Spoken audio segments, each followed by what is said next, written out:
Welcome, in front of me is Xiaomi REDMI Pad 2, and in this video I will show you what to do if you can't access your device using your PIN code.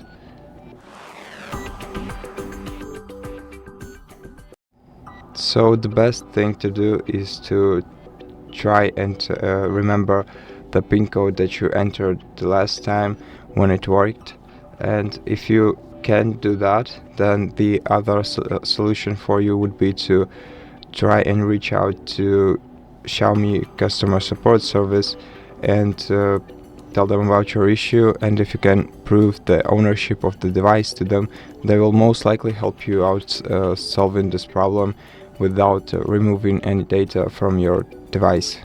And if this doesn't sound like an option for you, then you can perform a factory reset on your device and remove all data from it, and therefore regain access to it. And you can do it both remotely and locally.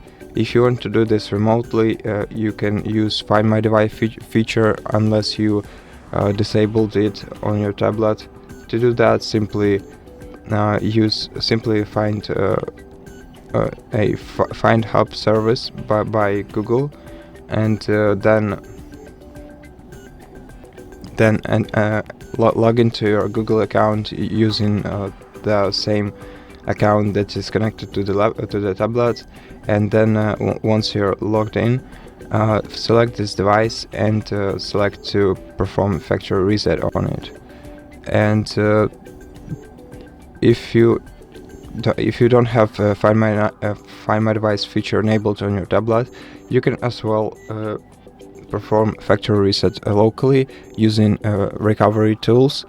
If you don't know how to use them, or if you don't know how to access them, or maybe if you need some help on your way, then go ahead and check the video on our channel, which will explain everything step by step, so that you won't miss anything. And that will be all for today, so thank you for watching this video. If you liked it, consider subscribing to our channel, leave us a like and a comment below, and I'll see you in the next one.